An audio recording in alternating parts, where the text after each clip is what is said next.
Bismillahirrahmanirrahim. Assalamualaikum warahmatullahi wabarakatuh.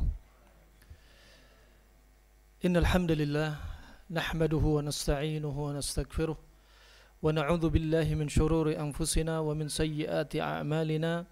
May yahdihillahu fala mudilla lahu wa may yudlil fala hadiya lahu. Asyhadu an la ilaha illallah wahdahu la syarika lah wa asyhadu anna Muhammadan 'abduhu wa rasuluh. Amma ba'd. Alhamdulillah, Bapak, Ibu-ibu, rahimani wa rahimakumullah jami'an. Pada kesempatan siang hari ini kita ingin mengkaji satu kajian tematik dengan tema Allah Subhanahu wa taala menciptakan makhluknya berpasang-pasangan. Termasuk Allah ciptakan sehat dan sakit, juga Allah ciptakan obat dan penyakitnya. Rahimani rahimakumullah, sebenarnya di dalam Al-Quran banyak didapati ayat-ayat yang menunjukkan sebagai bahan tadabbur bahwasanya Allah menciptakan segala sesuatu berpasang-pasangan ini ada hikmahnya, dan hikmah tersebut tidaklah melainkan yaitu kecuali untuk apa? Kecuali untuk mentadabburi akan agungnya ciptaan Allah Subhanahu wa taala. Dari hewan sekecil apapun, Allah tidak ciptakan hewan tersebut sia-sia. Ada hikmahnya. Termasuk organ seremeh apapun di dalam tubuh kita, semua juga Allah ciptakan tidak sia-sia. Ada hikmahnya. Juga demikian, lebih dari itu, lebih besar dari itu, Allah ciptakan manusia juga tidak dalam keadaan sia-sia. Sebagaimana Allah telah berwasiat, am hasibtum anna khalaqnakum abatha wa annakum ilaina la turja'un. Apakah Anda mengira bahwasanya kami menciptakan Anda semua dalam keadaan sia-sia dan Anda tidak kembali kepada Allah Subhanahu wa taala? Fa Allah ciptakan kita tentunya apa? Tidak sia-sia diciptakan, kemudian kita tumbuh kembang, kemudian kita sibuk dengan dunia, sibuk dengan urusan-urusan yang tidak dinilai dosa atau pahala di sisi Allah Subhanahu wa taala. Padahal Allah Subhanahu wa taala telah berwasiat, "Wa ma khalaqtul jinna wal insa illa liya'budun." Tidaklah aku ciptakan jin dan manusia kecuali untuk beribadah kepadaku, yaitu beribadah dengan tauhid kepada Allah Subhanahu wa taala. Wa Allah ciptakan dari hewan yang paling hina, Allah juga tidak malu. Innallaha la yastahi ayyadhriba mathalan ma ba'udatan fama fawqaha. Sesungguhnya Allah Subhanahu wa taala tidaklah malu untuk menciptakan seperti seekor nyamuk. Wa ma fawqaha, dan yang lebih besar daripada nyamuk, lalat, kecoa, cicak, dan hewan yang dianggap rendah oleh manusia, Allah tidaklah malu. Ya, justru dengan menampakkan penciptaan Allah Subhanahu wa taala yang hina menurut manusia, justru menunjukkan kebesaran Allah. Bahwasanya manusia mencipta yang hina saja enggak bisa, tapi Allah bisa. Ar-Rahmanu rahimakumullah jami'an, kita ingin tadabburi bahwasanya Allah menciptakan makhluk ini ternyata juga berpasang-pasangan. Ada hikmahnya. Naam. Wa makhluk dinamakan makhluk, namanya dicipta oleh Allah Subhanahu wa taala, fa kullu ma siwallah fa huwa alam fa huwa makhluk. Segala sesuatu yang di luar Allah, segala sesuatu yang selain Allah, maka itu semua adalah makhluk. Ya, semua adalah makhluk. Ya, semua yang di luar Allah Subhanahu wa taala adalah makhluk. Dan hanya satu-satunya di muka bumi, ya, yang itu bukanlah makhluk, yaitu Al-Quran. Dan Al-Quran adalah kalamullah, dan kalamullah adalah sifat Allah, dan sifat Allah bukanlah makhluk. Ini rahimahumullah jami'an. Fa Allah ciptakan semua makhluknya sebagaimana Allah sebutkan dalam surat Yasin ayat yang ke-26. Subhanalladzi khalaqal azwaja kullaha mimma tumbitul ard wa min anfusihim wa mimma la ya'lamun. Maha suci Allah Subhanahu wa taala yang menciptakan apa? Segala sesuatu. Allah bilang apa? Allah menciptakan segala sesuatu azwaj, berpasang-pasangan. Ya.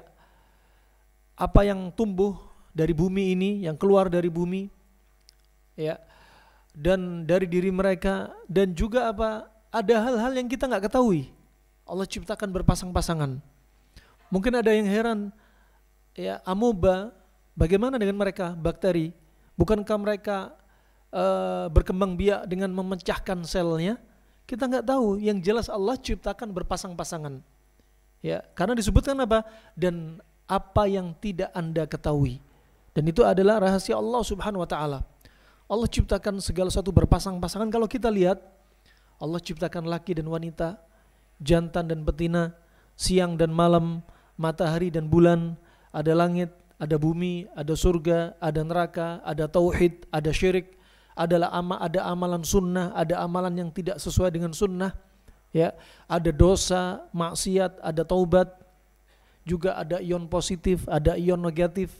Pada organ jantung kita juga demikian, ada pompa natrium, kalium, semua Allah jadikan berpasang-pasangan. Nah, ini tentunya apa? Ada padanya hikmah. Allah jadikan segala sesuatu berpasang-pasangan. Termasuk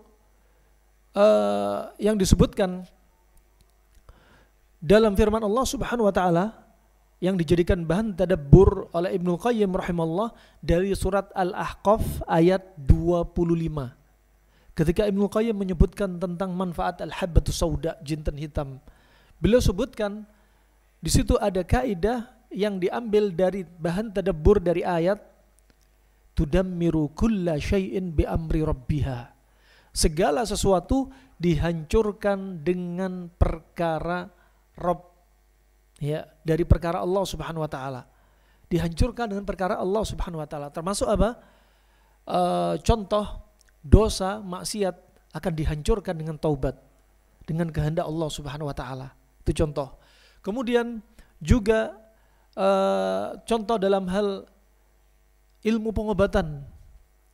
Kalau Anda lihat di dalam teori kedokteran modern, kalau ada virus dikasih antivirus, ya.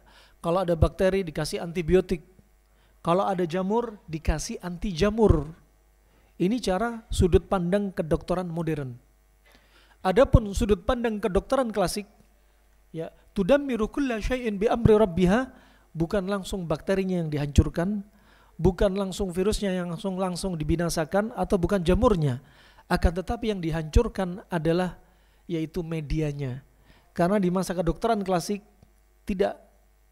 mereka tidak memiliki semacam mikroskop dan alat-alat yang canggih di zaman kita, sehingga mereka menggunakan konsep ayat ini isyarat bahwasanya kalau ada penyakit yang mana penyakit itu karena sifat tubuh kita, media tubuh kita katakan dingin lembab yang sangat disukai oleh virus, bakteri dan jamur, maka yang dibunuh bukan virus, bakteri dan jamurnya, maka yang disirnakan, dinetralkan adalah suasana dingin lembabnya. Dan ini teori yang sangat efektif dan efisien, jauh dari efek samping. Misalkan virus, bakteri, jamur suka dengan kondisi dingin lembab seperti pada kasus COVID, berarti konsep untuk menghilangkan atau penetral dari tubuh kita yang digemari COVID, maka jadikan dingin lembab ini menjadi netral. Dengan apa? Tudammiru kulla syai'in bi amri rabbiha. Yang dingin lembab dihancurkan dengan apa? Dengan panas kering. Ini contoh. Panas kering seperti apa? Puasa, gak banyak makan, seperti herbalnya kustul hindi atau habbatus sauda, seperti pantangannya jangan banyak yang dingin-dingin. Ini termasuk apa? Allah ciptakan segala sesuatu berpasang-pasangan, termasuk apa? Sehat, sakit, dan obat dan penyakitnya. Nabi SAW telah bersabda, ma anzalallahu da'an illa anzalalahu syifaan.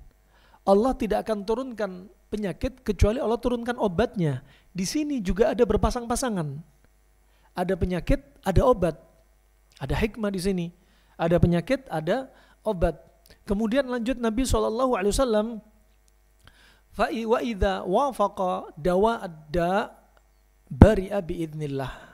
Kalau ternyata obat itu cocok dengan penyakitnya, maka dengan izin Allah akan sembuh. Di sini ada konsep. Ya, pertama, konsep yang pertama, Allah turunkan penyakit, Allah turunkan obat. Dan sekali lagi, penyakit tidak jauh dari obat. Kalau sakit nggak perlu kita pergi ke luar negeri. Obat kita ada di sekitar kita. Contoh di antaranya hadis Nabi SAW ketika berbicara tentang lalat. Ya, idza waqa'a dzubab fi ina'i ahadikum falyakmishu thumma liyanza'hu fa inna fi ihda janaihi da' wa fil ukhra shifa. Kalau Anda mendapati ada lalat masuk dalam bejana minum Anda, maka cepat celupkanlah. Karena satu sayap membawa penyakit, satu sayap membawa obat. Di sini konsep. Allah turunkan penyakit, Allah turunkan obat. Dalam seekor lalat saja, ya, satu sayapnya membawa penyakit, satu sayap lainnya bawa obat. Jadi obat yang ada pada diri Anda dari penyakit Anda sebenarnya apa? Tidak jauh dari daerah Anda tinggal. Makanya sehat itu mudah, sehat itu murah jika kita memahami konsepnya. Demikian rahmatullah jami'an. Kemudian Nabi sebutkan yang faedah berikutnya, kalau obat itu cocok dengan penyakitnya, maka akan sembuh dengan izin Allah Subhanahu wa taala. Coba. Di sini ada isyarat. Di antaranya apa? Kalau obat cocok dengan penyakitnya. Cocok dari sisi apa? Cocok dari sisi diagnosanya. Kalau ada penyakit sifatnya panas, kasih obat sifatnya dingin. Cocok. Cocok dari sisi apa? Cocok dari sisi dosisnya. Nah, kalau sudah cocok diagnosa, cocok dosisnya, bari'a biidznillah, maka dengan izin Allah Subhanahu wa taala penyakit itu akan apa? Disembuhkan oleh Allah. Di sini juga ada isyarat bahwasanya Allah jadikan orang sakit itu ada sebab. Allah jadikan orang sakit kemudian sehat juga ada sebab. Orang sakit nggak sembuh-sembuh juga ada sebabnya. Orang sehat tetap sehat juga ada sebabnya. Maka oleh karena itu apa? Kalau dia orang sakit ngambil sebab dengan mengambil obat yang sesuai dengan diagnosa penyakitnya, maka dengan izin Allah akan sembuh. Pertama, orang sakit sembuh nggak sembuh mutlak atas izin Allah. Ya, dan ternyata ada di antara di sini bimbingan dari Nabi SAW untuk mengambil sebab, ya, mengambil sebab. Nah, juga Nabi SAW bahkan menganjurkan untuk apa? Berobat, ya, sebagaimana Nabi SAW telah berwasiat, ya, dawau ya ibadallah, berobatlah Anda wahai hamba-hamba Allah Subhanahu wa taala. Apalagi penyakit apa? Yang mengancam dirinya. Jika penyakit ini mengancam diri dia sampai akan mencelakakan diri dia, maka justru anjuran ini semakin apa? Semakin keras anjurannya.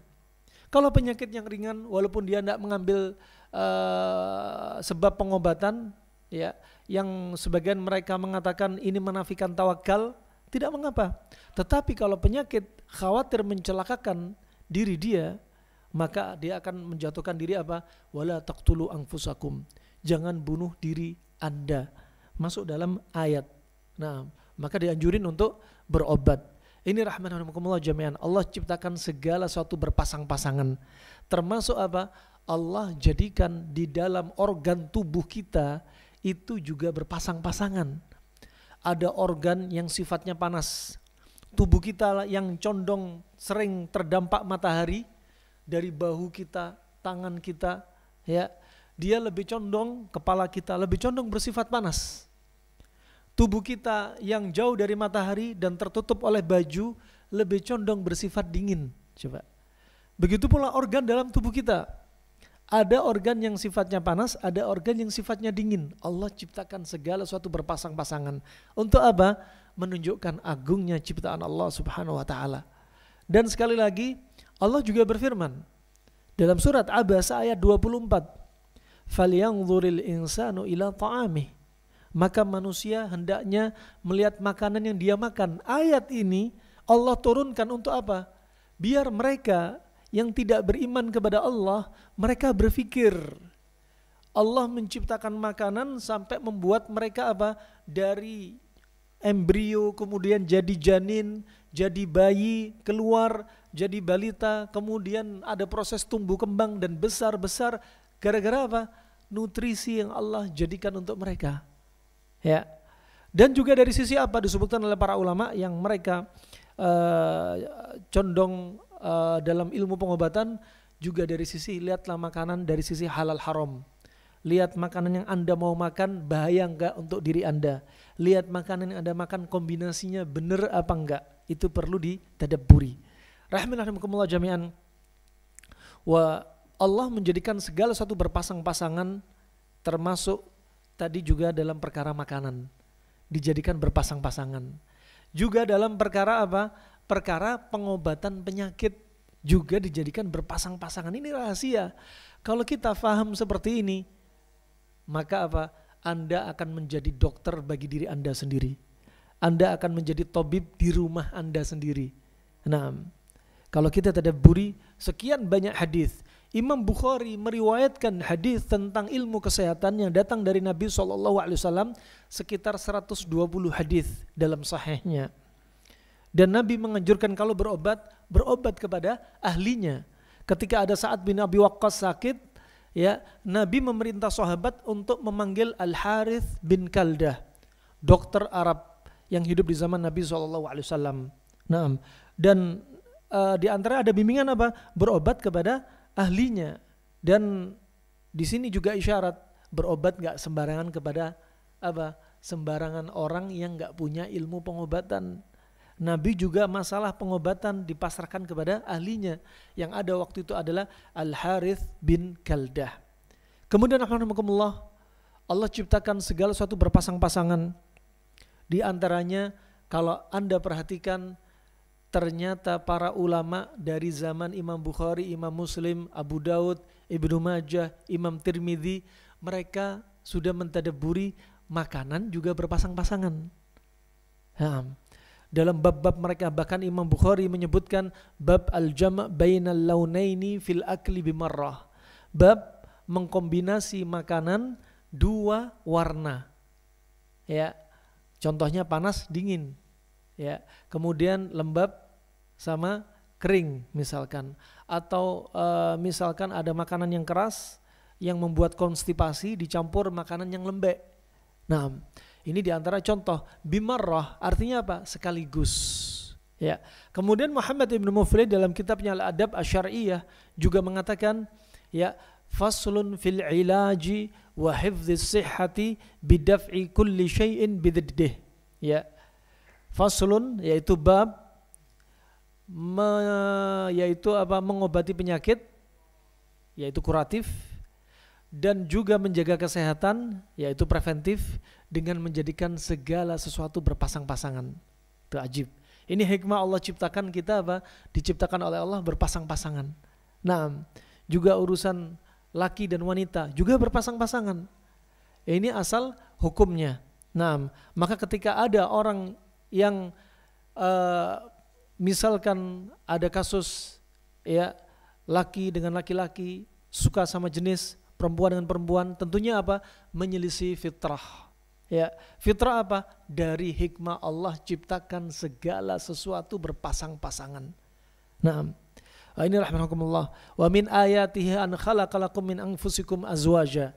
Dan termasuk tanda dari tanda kekuasaan Allah Subhanahu wa taala, Allah menciptakan diri Anda, pasangan Anda dari jenis Anda sendiri. Ya. Dari jenis Anda sendiri. Menunjukkan apa di situ? Berpasang-pasangan dari jenis Anda sendiri. Ini juga hikmah. Sekarang coba kita tadabburi beberapa di antara makanan yang dijadikan berpasang-pasangan, imma datang dari lisannya Nabi atau Nabi tidak menjelaskan tapi para ulama menjelaskan. Juga Nabi melakukan terapi, di situ ada juga isyarat terapi berpasang-pasangan.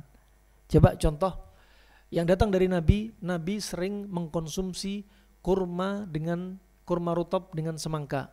Hadis riwayat Tirmidzi dan Abu Daud yang Nabi berkata kepada Aisyah, naksiru harra hadza bibardi hadza wa burda hadza biharri hadza. kita rusakkan, kita netralkan, kita pasangkan panasnya kurma dengan dinginnya semangka, dan demikian sebaliknya. Itu dari lisannya Nabi.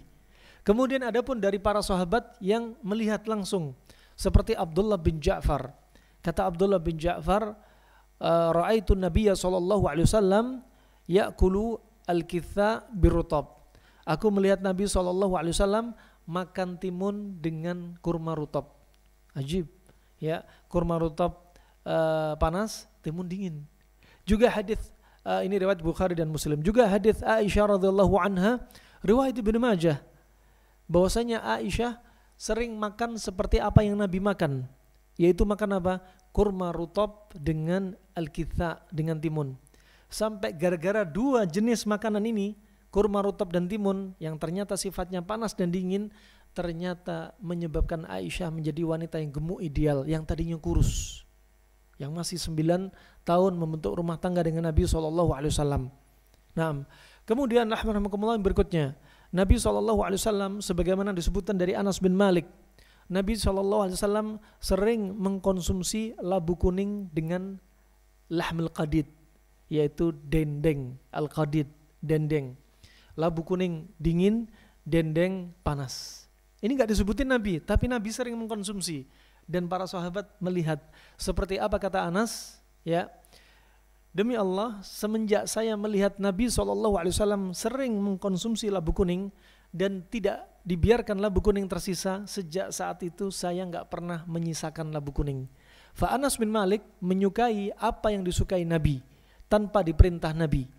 Nah, juga demikian hadis Jabir bin Abdullah, ya, radhiyallahu anhuma, ketika Jabir waktu itu melihat Nabi keliling ke rumah istri-istri Nabi, ya, Nabi bertanya, apakah kalian punya makanan? Ya, ma min ta'amin illa falaqil khubz.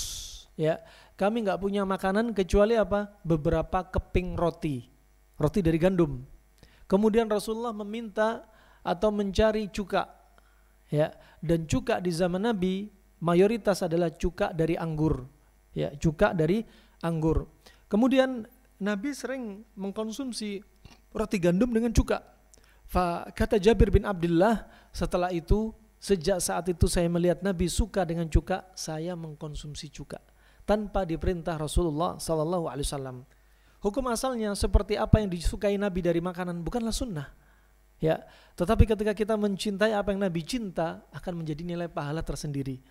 Kemudian juga Nabi SAW suka dengan tharid.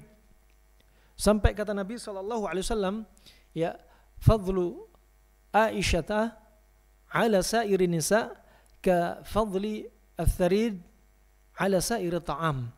Kata Nabi SAW, ya, sebagian riwayat Bukhari dan Muslim, keutamaan Aisyah di antara wanita-wanita, semua wanita, seperti keutamaan tharid bagi semua makanan.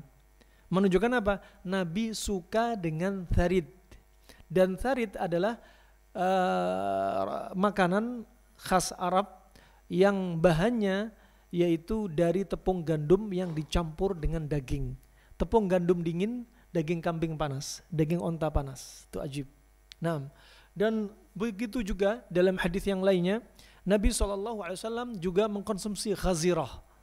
Khazirah bahannya diantaranya yaitu semen, keju, ya, juga dicampur dengan daging, ya, atau campur dengan roti. Nah, dicampur dengan roti yang bahannya roti gandum. Ini ulama juga melihat di situ ada isyarat panas dan dingin. Nah, kemudian juga kebiasaan Nabi SAW mengkonsumsi juga al-hais. Ini juga jenis makanan yang berbahan dasar gandum. Juga berikutnya yang pernah dikonsumsi yogurt dengan apa? Dengan kurma. Yogurt itu dingin, kurma itu panas. Ini ajib. Kadang juga dikonsumsi antara apa? Susu dengan kurma. Nah, susu dengan kurma. Adapun yang tidak direkomendasi kedokteran Arab klasik, rendaman kurma atau nabid kurma jika dicampur dengan susu ini tidak diperbolehkan. Ya, Kenapa? Akan menimbulkan keseimbangan tubuh, termasuk apa? Menimbulkan penyakit vitiligo, belang-belang pada kulit. Ya, susu dengan daging, susu dengan buah. Ya, adapun kurma dikonsumsi oleh mereka, lain dengan buah yang lainnya, karena kurma panas. Kemudian adapun berikutnya hal-hal ini diantaranya yang disebutkan diantaranya yaitu nabits kurma dengan susu tidak direkomendasi, daging dengan susu, buah dengan susu akan menyebabkan vitiligo dan pembusukan di dalam perut. Kemudian rahimakumullah juga yang sering dikonsumsi ya diantaranya dari kebiasaan para sahabat juga ya sekaligus terapinya. Contoh yang dilakukan Nabi SAW yang menunjukkan terapinya Nabi juga sering berpasangan. Contoh ketika Nabi tersengat kalajengking juga ada konsep berpasangan. Ketika Nabi tersengat kalajengking, Nabi waktu itu keluar dari sholatnya. Langsung keluar dari sholatnya. Kenapa demikian? Khawatir kalau melanjutkan sholatnya bisa-bisa sholatnya tidak khusyuk karena sakitnya. Dan kalajengking di Arab lebih kecil daripada kalajengking di tempat kita dan warnanya hijau. Tapi apa? Racunnya lebih dahsyat daripada yang hitam. Nah, dan kemudian Nabi keluar dari sholatnya, selain khawatir tidak khusyuk karena sakitnya yang ditimbulkan oleh sengatan tersebut, juga khawatir kalau banyak gerakan dalam sholat, dilanjutkan, dia sudah disengat kalajengking, khawatir racunnya nyebar kemana-mana. Nabi keluar dari sholatnya, kemudian Nabi berkata, la'anallahu al-aqrab. Ma yada' nabiyan aghairu nabi, ma yada' musallian aghairu musalli. Terlaknatlah kalajengking yang tidak meninggalkan nabi atau seorang nabi untuk disengat, yang tidak membiarkan orang sholat ataupun gak sholat untuk disengat. Kemudian apa yang dilakukan Nabi? Nabi minta kepada para sahabat. Minta apa? Air dingin dan garam. Ini juga ada konsep berpasang-pasangan pada pengobatan yang ada pada Nabi SAW. Nah, contoh apa? Air dingin untuk dipasangkan apa? Dengan racun kalajengking yang sifatnya panas. Racun kalajengking panas, Nabi minta air dingin. Kemudian garam, air dingin tadi dicampur dengan garam. Kenapa demikian? Karena racun tadi ya adalah merupakan air serum yang sudah masuk di dalam tubuh. Kemudian dikasih garam. Tujuannya apa? Garam tadi untuk ngikat pasangan air serum tadi, sehingga diikat dikeluarkan. Ya, yang mana garam NaCl ditambah H2O, serum racun tadi terikat menjadi NaOH. Nabi bukanlah ahli kimia, Nabi bukanlah dokter, tapi apa yang Nabi lakukan ya termasuk apa? Wahyu yang diwahyukan dari Allah kepada Nabi SAW melalui malaikat Jibril. Nah ini diantaranya apa? Air dingin untuk mendinginkan sifat panas, garam untuk mengikat racun yang sudah masuk biar tertarik keluar. Ada konsep berpasangan. Nah, kemudian setelah itu Nabi sambil memegang lokasi sengatan tadi di jempolnya, di kakinya, sambil Nabi melakukan ruqyah. Ruqyah itu bukan hanya untuk orang kesurupan, kejinan, tapi ruqyah juga bisa untuk mengurangi nyeri, juga bisa untuk mengobati penyakit. Ya. Kemudian Nabi membaca surat Al-Ikhlas, Al-Falaq, An-Nas sampai nyerinya hilang. Ini bimbingan dari Nabi SAW. Nah, ini rahimahumullah jami'an. Begitu pula tadi yang kita sebutkan tentang apa? Tentang lalat. Yang lalat satunya sayapnya bawa penyakit, satu sayap bawa obat. Makanya ketika awal masuk ke dalam bejana, cepat dicelupkan biar satu sayapnya cepat masuk sebagai penetralnya. Ya, begitu pula ketika Nabi sebutkan contoh ketika ada anjing, idza walagha al-kalb fi ina'i ahadikum falyaksilhu sab'a marrat ulahunna aw ukhrahunna fi riwayah bit-turab. Ya, kalau ada anjing menjilati bejana Anda, tempat air Anda, maka cucilah 7 kali. Ini perkara-perkara at-ta'budiyah, perintah dari Allah Subhanahu wa taala. Ya, setelah dicuci 7 kali, imma di awalnya, imma di akhirnya, apa kata Nabi? Pakai apa? Pakai turab. Turab itu apa? Tanah kering.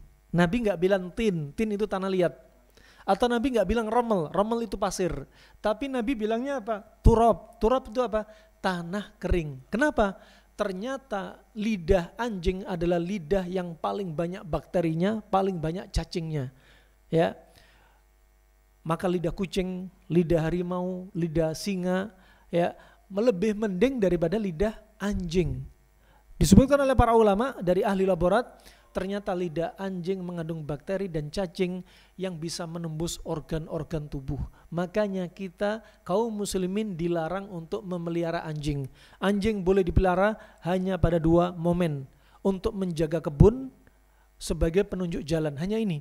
Bukan untuk masuk di dalam rumah. Kenapa? Jilatan anjing tadi ke bulu-bulunya ya akan apa? Menimbulkan malapetaka. Jilatan anjing kepada tuannya juga akan menimbulkan malapetaka. Makanya bimbingan Nabi kalau anjing menjilati bejana, apa kata Nabi SAW? Cuci 7 kali, kemudian apa? Awalnya atau akhirnya dengan tanah kering. Kenapa nggak bilang tanah liat? Kenapa nggak bilang pasir? Kenapa pakai tanah kering? Ternyata bakteri dan cacing yang nempel di bejana tadi betul-betul sangat lengket. Ya, dijadikan tanah kering untuk mengisap sesuatu yang lengket. Ini ada teori berpasang-pasangan, itu ajib. Dan kebiasaan kata Ibnu Qayyim, orang-orang Arab, pengobatan Arab klasik itu pengobatannya tidaklah bervariasi seperti pengobatan ala Romawi atau ala Cina. Mereka cukup menggunakan satu penyakit, satu obat. Dan mereka paling gak mau susah. Ya, dalam perkara ilmu sorof saja, ya mereka gak mau susah. Seperti qala yaqulu, ya berkata. Aslinya bukan qala, aslinya qawala. Ya, karena orang Arab paling gak suka dengan huruf waw berat.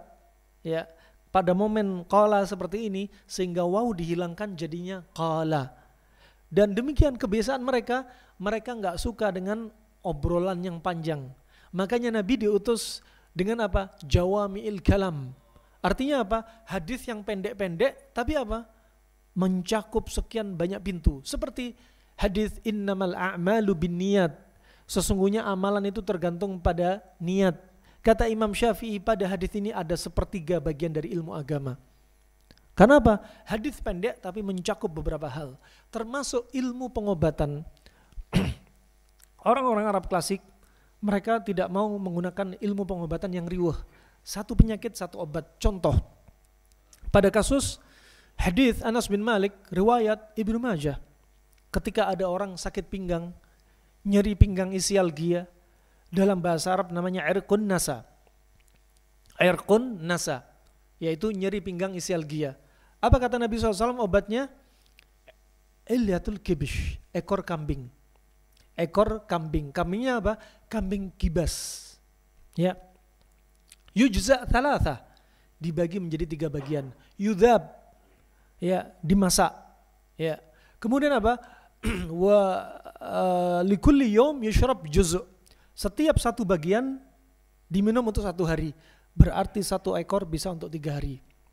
Wa yushrab ala riq, diminum ketika perut kosong. Di sini juga disebutkan ada teori berpasang-pasangan. Ada apa dengan ekor kambing kok cocok dengan isialgia? Ya, disebutkan di antaranya dari sisi kedokteran modern, ternyata pada ekor kambing ada yang namanya enzim prostaglandin. Yang ternyata prostaglandin pada ekor kambing, terutama kambing jenis gibas, ya sangat banyak prostaglandinnya dibanding kambing Jawa. Ya, oleh karena itu prostaglandin ini ternyata bisa untuk mengatasi anti nyeri sebagai anti nyeri dan anti inflamasi. Coba ajib. Ya, dokter modern kalau Nabi nggak menyampaikan seperti ini, para dokter nggak akan meneliti. Ada apa dengan ekor kambing? Ada apa dengan sayap lalat? Ketika Nabi berbicara baru diteliti. Menunjukkan apa? Tibbun Nabawi kata Ibnu Qayyim laisa kasairit tibb, tidak seperti pengobatan sembarangan. Semua pengobatan enggak ada yang nyamain. Kenapa? Karena sumbernya dari wahyu, yakin dan pasti kebenarannya. Dan adapun dari kedokteran klasik dilihat ekor kambing, lemak dan daging yang nempel pada ekor itu sifatnya sangat lunak untuk melenturkan sesuatu yang keras dan tegang pada saraf, ya, yaitu isialgia. Subhanallah, ajib, ya. Begitu pula pada kasus orang yang mengalami batuk atau saluran pernafasan infeksi paru-paru. Nabi sudah mengingatkan, alaikum bihadza al-ud al-hindi fa inna fihi sab'a ashfiyah minha dhatul janb. Hendaknya Anda mengkonsumsi kustul hindi karena ada padanya 7 pengobatan penyakit. Salah satunya dhatul janb. Apa itu dhatul janb? Disebutkan Al-Hafidz Ibnu Hajar dan Ibnu Qayyim adalah warmun harun fi ghisha'i sadr, yaitu inflamasi radang pada selaput paru-paru. Berarti apa? Dalam bahasa medis pleuritis. Subhanallah. Disebutkan Nabi ini. Ya. Kustul hindi bisa mengobati 7 penyakit. Salah satunya untuk pleuritis. Dalam riwayat ini Bukhari dan Muslim. Adapun riwayat Imam Bukhari menyendiri yang berikutnya disebutkan dengan sanad yang sahih tentunya dari Imam Bukhari, al-udhrah. Al-udhrah itu apa? Penyakit semacam tonsilitis dan faringitis, amandel dan nyeri telan pada tenggorokan. Ya, berarti 2 penyakit ini disebutkan dalam hadis Nabi. Bagaimana dengan 5 penyakit ini? Tugasnya kita belajar untuk mencari kustul hindi, berarti cocok untuk apa? 5 dari penyakit yang tersisa. Nah, kemudian dhatul janb itu dibagi menjadi 2. Dhatul janb al-haqiqi wa dhatul janb ghairu haqiqi. Dhatul janb, hakikatnya dhatul janb yaitu seperti apa? Pleuritis. Adapun yang ghairu haqiqi, yang bukan pada hakikatnya tapi mirip-mirip, itu ada padanya 5 gejala. Pertama apa? An-nabd al-minsyari, denyut jantung seperti gergaji. Kemudian apa? Demam, batuk, pilek, sesak nafas. 5 gejala ini ya bukanlah dhatul janb hakiki tapi mirip. Berarti COVID masuk kategori apa? Dhatul janb ghairu hakiki. Makanya teruji coba menggunakan kustul hindi. Ini tadabburi rahimakumullah jami'an. Kemudian kita lihat Nabi SAW juga bersabda 3 hadis terkait habatus sauda. 2 hadis, yang 2 hadis yang pertama riwayat Bukhari dan Muslim, yang 1 hadis yang berikutnya riwayat Imam Ahmad dalam musnadnya. Alaikum bihadhi al-habbatus sauda, hendaknya Anda sering menggunakan habbatus sauda, fa innahu dawa likulli da illa sam, karena dia obat segala macam penyakit kecuali kematian. Sekarang habbatus sauda juga diciptakan berpasang-pasangan. Tapi kenapa ketika ada orang demam Nabi tidak memberi resep habbatus sauda? Ya, kenapa? Karena demam itu panas dan habbatus sauda itu juga panas. Makanya Nabi tidak memberikan apa? Habbatus sauda. Ya. Ini termasuk fikih tibin nabawi. Ketika ada orang demam, Nabi sebutkan dalam sabdanya yaitu idza asabakum al-humma fa'abriduhu bil ma' fa innahu min fayhi jahannam.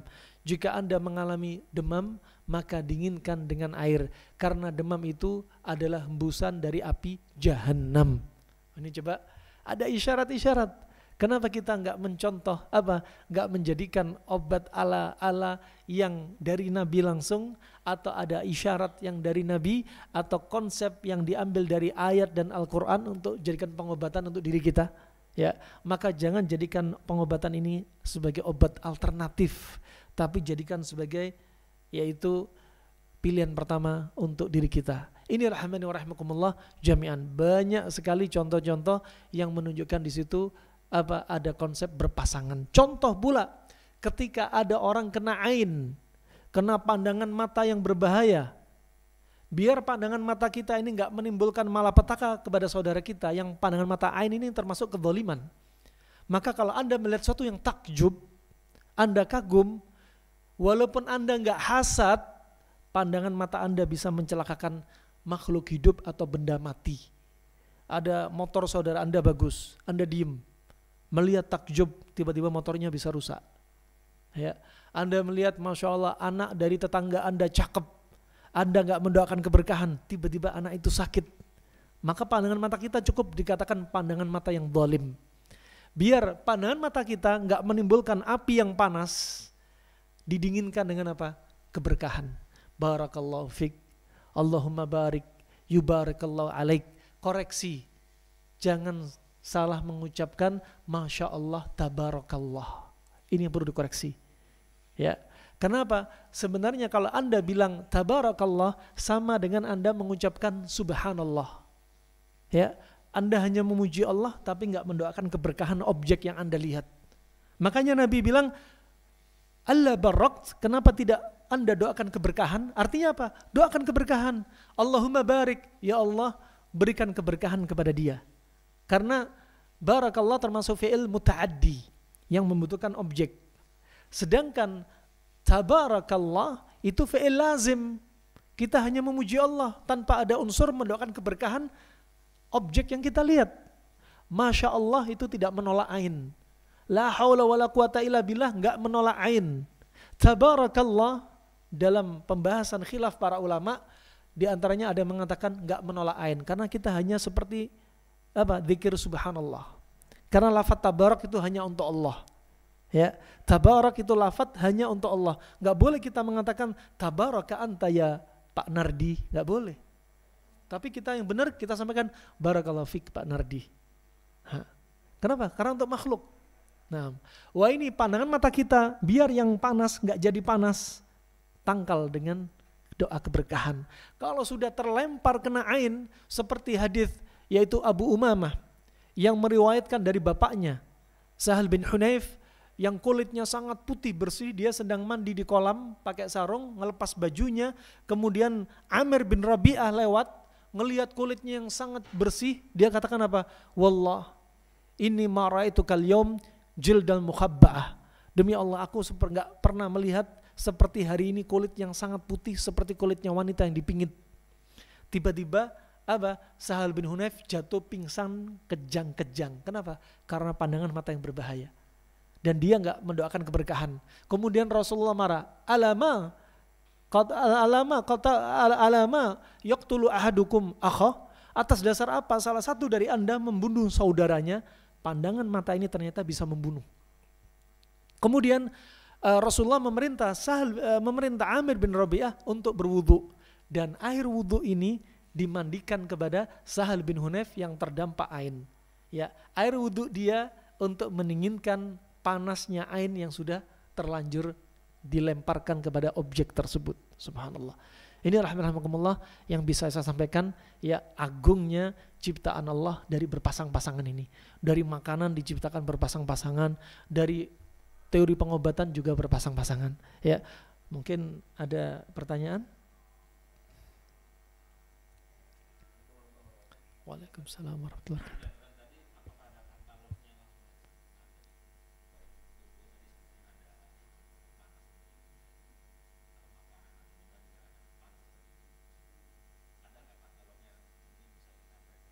Nah, bukunya sudah terbit, ya, udah hampir 2 tahun udah terbit. Anda bisa lihat bukunya, buku La Tai'as Shifa'uka Qarib, ada di toko online juga ada, ya. Kemudian insya Allah buku kedua akan ada pendalaman. Buku pertama ini termasuk buku dasar, tapi cukup Anda jadikan sebagai konsep dan sudah banyak yang faham dan mengamalkannya. Alhamdulillah dengan izin Allah, dari kasus ringan seperti kasus alergi, psoriasis, bahkan orang yang mandul, orang yang kena kanker, ya, dengan izin Allah sembuh hanya dengan konsep makanan yang dibenarin, ya. Itu saja insyaallah, ya. Nah, La Tai'as Shifa'uka Qarib. La Tai'as muncul nanti insyaallah. Udah, itu sudah buku dalam bahasa Indonesia.